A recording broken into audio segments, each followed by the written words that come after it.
안녕하세요. 오늘은 미국 경제에 대해서 이야기해 보려고 하는데요. 요즘 미국 경제나 증시를 보면 좀 헷갈리시는 분들이 많을 거라고 생각합니다. 한쪽에서는 미국 경제가 여전히 확장 국면을 이어가고 있고 고용 사항도 좋다고 이야기하는데, 다른 한쪽에서는 10년간의 호황 국면이 마무리되고 침체기에 접어들 것이라는 우려의 목소리가 커지고 있기 때문입니다. 미 연준은 미국 경제가 양호한 성장세를 나타낸다고 하면서도 올 들어서만 기준금리를 3번이나 낮췄고, 9월부터는 레포 시장을 안정시킨다는 명목으로 양적 완화에 준하는 정책을 펼치고 있습니다. 이런 상황에서 미중 간 무역 협상도 또다시 교착 상태에 빠져들고 있습니다. 그만큼 미국 경제를 둘러싼 불확실성이 높아지고 있는 것인데요. 그래서 이번 영상에서는 2020년 미국 경제의 향방을 좌우할 5가지 체크 포인트를 살펴보도록 하겠습니다.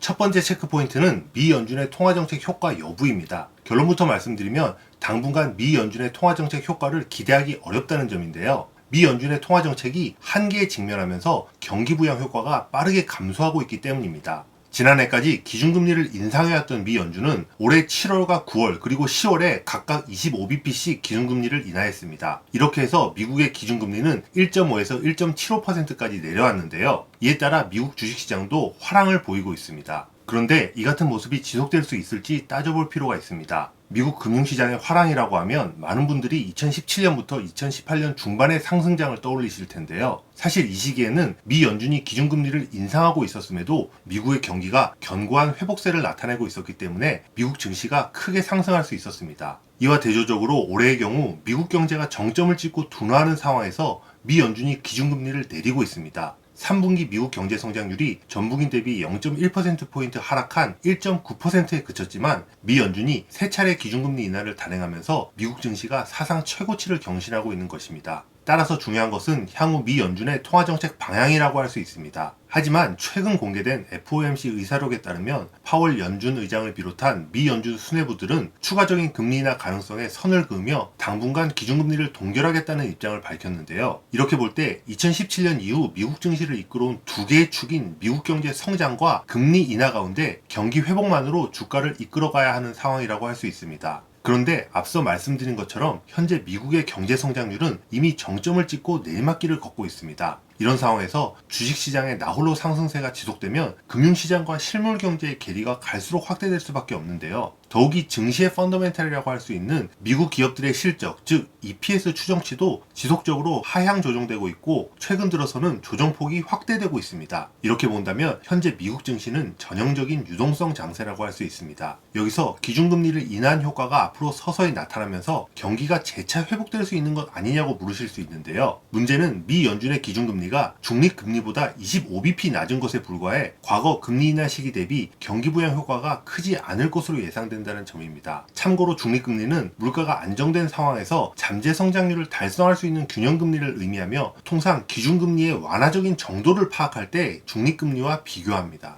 한편 최근 들어 미 연준이 레포 시장 불안을 이유로 국채를 매입하는 형태로 단기 유동성을 공급하면서 대차 대조표를 늘리고 있는데요. 시장에서는 이를 미 연준의 또 다른 양적 완화로 해석하면서 미국 증시를 떠받치는 요인으로 삼고 있습니다. 하지만 이 역시 주의해서 볼 필요가 있는데요. 내년 미국 경제의 방향성을 판단할 때 고려해야 할 두 번째 체크 포인트인 저신용 기업의 부채 문제와도 밀접히 연관되어 있기 때문입니다. 지난 9월 미국의 레포 금리가 급등하는 일이 벌어졌는데요. 참고로 레포 시장은 은행 등 금융기관뿐 아니라 헤지펀드, 뮤추얼펀드 등이 자신이 보유하고 있는 국채, 회사채 등을 담보로 초단기 대출을 받는 시장을 뜻합니다. 이처럼 레포 금리가 급등한 원인으로는 재정적자를 메우기 위한 미 연방정부의 국채 발행 확대와 분기 세금 납부 이슈 등이 꼽히는데요. 중요한 것은 이것이 일시적인 현상이 아니라 BBB 등급 이하의 저신용 회사채를 과도하게 보유하고 있는 금융기관들과 연관되어 있을 가능성이 높다는 것입니다. 실제로 최근 들어 하이힐드 채권 중 CCC 등급 채권 스프레드가 가파르게 벌어지고 있는데요. 이는 미국 정부의 재정적자 확대 등으로 채권 시장에 국채와 회사채가 쏟아지는 상황에서 미 연준의 기준금리 인하로 풀렸던 유동성이 우량한 회사채에 몰려들면서 CCC 등급의 회사들이 자금을 조달하기 힘들어지고 있기 때문입니다. 이전 영상에서도 언급했듯이 지난 몇 년간 미국에서는 은행 대출을 받기 어려운 기업들이 회사채 시장을 통해 자금 조달에 나서며 투자 등급 내에서 신용도가 가장 낮은 BBB 등급 회사채가 전체 회사채 시장의 절반을 차지할 만큼 급증했는데요. 따라서 경기 둔화와 신용 리스크 확대로 CCC 등급 회사채 시장에서 발생한 문제가 BBB 등급 회사채 시장까지 전이될 경우 미국의 금융시장 불안이 재현될 가능성이 높다고 할 수 있습니다.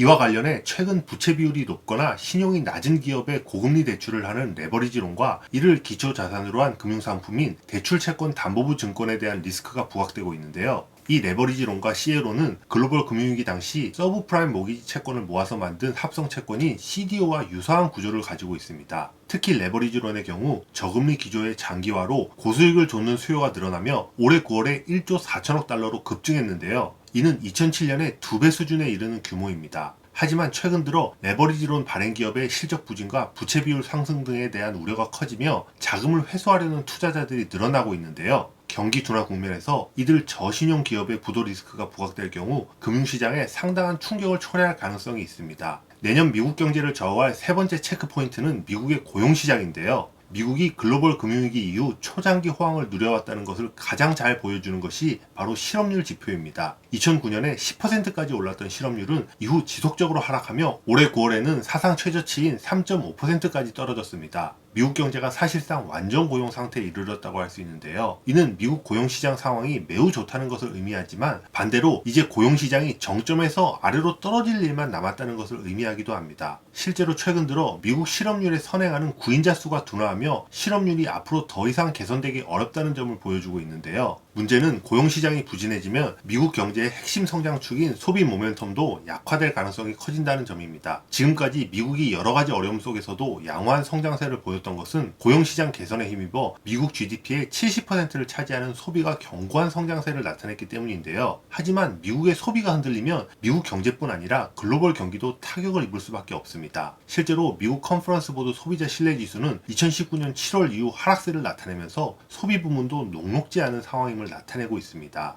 미국의 경기 하방 압력을 키우는 또 다른 요인은 바로 미중 무역 분쟁인데요. 지난 10월 중국이 농산물을 수입하고 미국이 추가 관세를 미루는 미니딜에 합의한 미중 양국은 최근 들어 다시 교착 상태에 빠져들고 있습니다. 중국은 미국이 더 많은 추가 관세를 철회하기를 원하는 반면 미국은 중국에게 지적재산권 보호 강화, 강제 기술 이전 금지 등 더 많은 요구 조건을 제시하고 있기 때문인데요. 갈수록 격화하는 홍콩 시위와 미국 의회의 홍콩 인권법 통과도 악재로 작용했습니다. 지난 영상을 보신 분들은 아시겠지만 저는 10월에 이뤄진 미니딜 합의가 미중 갈등을 잠시 봉합한 것일 뿐 이후 협상 과정에서 또 다른 갈등 요인이 부각될 것이며 미국이 중국 기업에 대한 상장 폐지를 포함한 금융 제재를 취할 가능성이 있다고 분석한 바 있는데요. 이번에 협상이 교착 상태에 빠진 것도 같은 맥락이라고 할 수 있습니다. 시진핑 주석 입장에서는 자신의 정치적 입지와 공산당 지배구조를 흔들 수 있는 핵심 이슈를 양보할 생각이 없고 트럼프 역시 내년 선거를 앞두고 어설프게 중국과 합의했다가 오히려 역풍을 맞을 수 있기 때문입니다.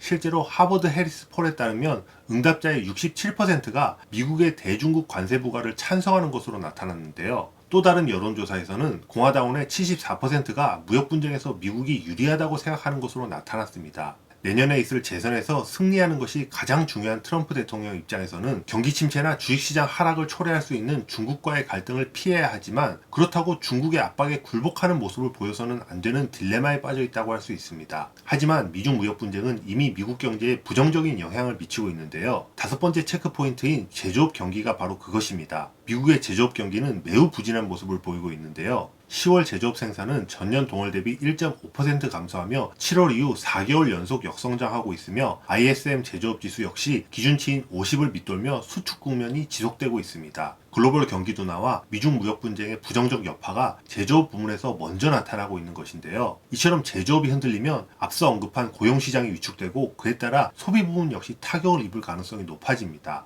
따라서 미국 제조업 경기의 악화를 막기 위해서는 부분적이더라도 미중 무역 분쟁의 타결이 필요한 상황입니다. 이번 영상이 2020년 미국 경제를 위협할 핵심 체크 포인트를 이해하시는 데 도움이 되셨나요? 오늘도 제 채널을 시청해 주셔서 감사합니다. 구독과 좋아요, 알림 설정 꼭 눌러주세요.